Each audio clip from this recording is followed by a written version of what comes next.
It feels like the weather gods are on my side. The minute I start talking, the weather explodes. Fantastic. So yes, whilst this madness takes place at the back of the room, I'm here to try and talk to you about B&B Hotels and some of the tough questions they had to ask themselves before they really got to grip with the data monster that existed inside their business. And that really is what we're here to talk to you about. B&B are a large European hotel group, and they're more in the value group chain of hotels, so they would compete with the Kyriad and some of the easy hotels that you see in the UK. And they had a real big challenge, which was they really wanted to try and get a grip on the data that existed inside their organization. And they didn't want to do it in an old-fashioned way. They didn't want to buy an expensive data platform and use that platform over the next 3 years to build a single customer view that would help them get a grip. Because they had some really interesting challenges. And some of the issues that really existed for them inside their organization was the proliferation of channels that was existing inside their business. Channels are moving at a speed that I've never seen before.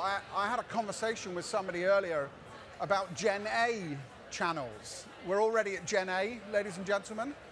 And what channels do you think Gen A want to discover? It's not social media.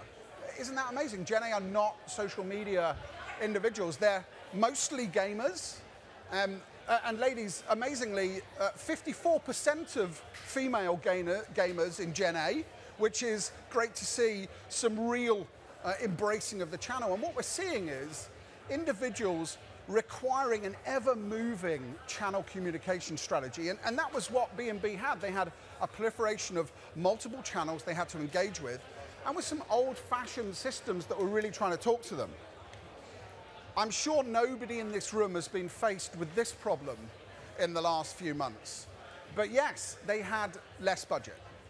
They had less money to spend, and budget was also a reflection on the amount of time that they had to enable them to actually complete the project. There was no 3-year period for them to sit about and build something that would contain every single piece of customer data inside their organization. They had to do it quick, they had to do it with a little amount of money, and they had to have return and impact on their business in a period of time that would really help them present the solution to their leadership team. You know, we've done some research out on the market, and almost 2/3 of marketing directors have seen their budgets up to half, because it's usually the thing that nasty people like myself, I'm a CRO, want to cut first as we spend. Let's try and get that marketing budget down. They were also really faced with a change in the market. Look at how much COVID has changed how we interact with each other. Look at how much the kind of cost of living crisis has changed the way in which we communicate with people. Authentic communication is so important nowadays. Disposable income. People don't have the money to spend. Travel is the first thing that we impact as we try and cut back on our personal spending. And you know, we've seen one of the biggest drops in personal income and expenditure in the last 20 years. People have less money in their pockets, so they are more targeted on how they really want to spend their money. And B&B had this problem. People have a lot of choice in the budget hotel market, and really wanted to make sure that they were addressing people in the right way and the right time to bring their mind towards them as a brand. What was essential is that they'd already spent a huge amount of money on a tech environment and really wanted to sweat the asset that sit underneath them. They'd spent a huge amount of money on the front end, the execution layer, and all of a sudden needed to figure out how to fuel that execution layer with the right kind of data. And that's really why they came to speak to us, because they wanted a new way to think about this problem. Now, those of you who are observant will notice that I'm not 26. I've been in this industry for 25 years. I started off hoping that I would help people like you by providing tools to support you. How much has that changed? How much of our business do we spend working around the technology tools that sit inside our organization? It's a difficult thing. So the world has changed. There really isn't, excuse me, there really isn't the same environment. Do I need a digital transformation strategy? This is a question that I get asked a lot. A digital transformation is something that's happening, not something that happens to you. And if you're not keeping up, you're in a little bit of trouble. The new market has changed. Agility, speed, that's really what we're looking for when we're looking at projects. How long is it taking me to get a return on the investment that I'm making in technology, people, and processes? And disruption. Disruption is very much of the moment. You know, we came to this conference with sunglasses. You might think that was a bad choice with the weather over the last couple of days. And I saw a lovely lady with umbrellas who probably fell out with their marketing director over buying umbrellas for a conference in July. I bet she's very happy now that they were selling. But disruption is very much in the moment. And if you can't get your organization to run at that same speed that you need to run at, you're going to find yourself, again, in a challenge where you're not moving at the speed of the organization that you need. More importantly, why is every MarTech tool another database? I mean, I've sold a lot of databases in my life, and it seems to be the answer for everything now.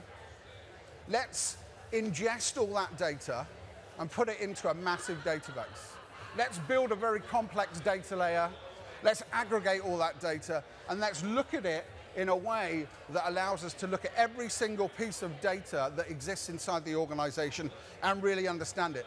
We've been doing this for 25 years, encouraging marketers like yourself to really buy something else to replace the thing that doesn't work. It's a terrible idea, and one that has stopped us having that agility and ability to grow and manage your organization. And quite simply, I don't believe it's the answer anymore.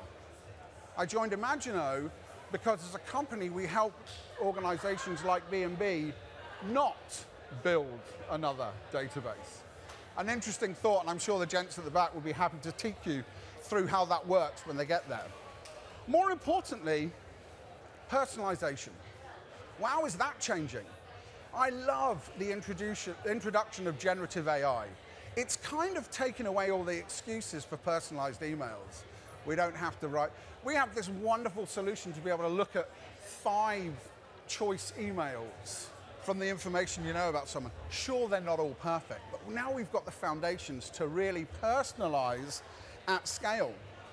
McKinsey ran a very interesting piece of research around personalization, and all of us now expect personalization. About 71% of us expect personalization in communications. And all of us get incredibly frustrated. The more observant people will have heard that my name is Lindsay. We talk a lot about gender. I'm somebody who definitely wants to be identified as one gender, please, because I spend my life being identified as 2 genders, because I have a gender in specific first name. So I definitely want to be identified and be personalized, because as McKinsey found, 75% of the people that they questioned would leave a brand if the personalization wasn't sufficient for that individual in the moment. So it's critical. Almost 3 out of every 4 people leaving your brand because a lack of personalization is a killer. Surely we just take the red pill or the blue pill. Surely we just buy one of the big cloud vendors.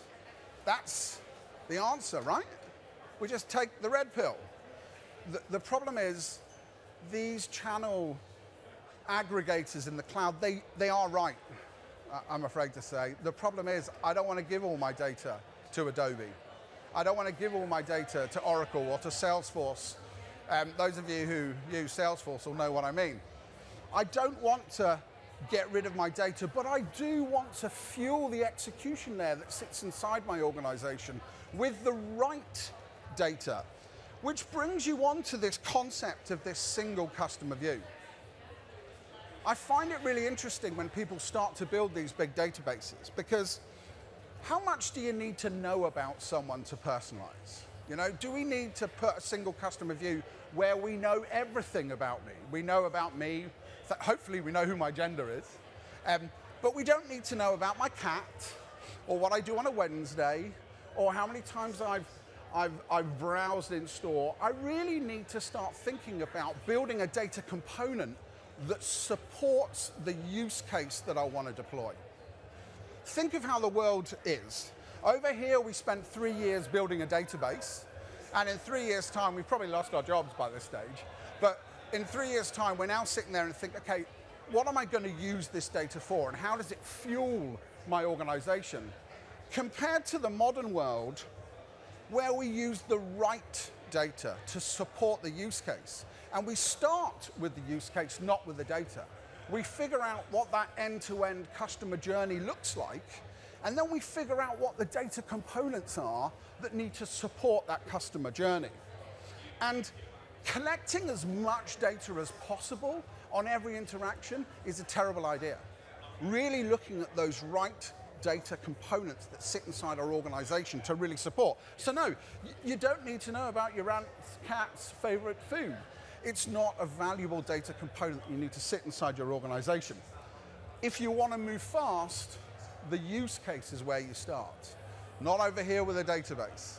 And that's really what B&B were most excited about. When they came to us, they presented 4 individual use cases, starting from personalization just at check-in, so that they could get some pre-warning as to who that individual was, all the way through to ad suppression. A huge amount of money being spent. So the only data component they wanted was, have we served this piece of content to this individual? That's all they needed in that use case, because what it would say was, let's not serve it to them again. Because they're getting 1 pair of eyeballs. It was amazing. They saved over 30% of their ad spend budget by not serving the same eyeballs, the same advert, and therefore not being charged by it. So really, what did they really get out of it? Well, the first thing that they got out of it was speed. They really had the ability, they now can discover new audiences inside their organization 5 times quicker than they could before. They've now got the right kind of customer view that allows them to drive an agile environment that's supporting use cases through their business and not supporting the collection of data. It takes them 1/5 of the time it used to go from customer journey to activating that customer journey.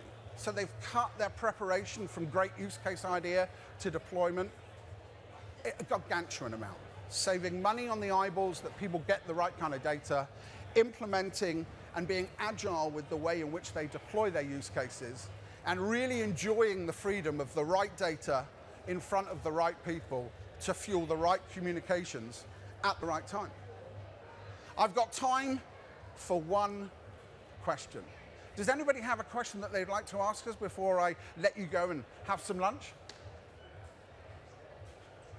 In which case, I will wish you the best of luck. Thank you very much for sheltering from the rain. Have a wonderful day. Lindsay, thank you.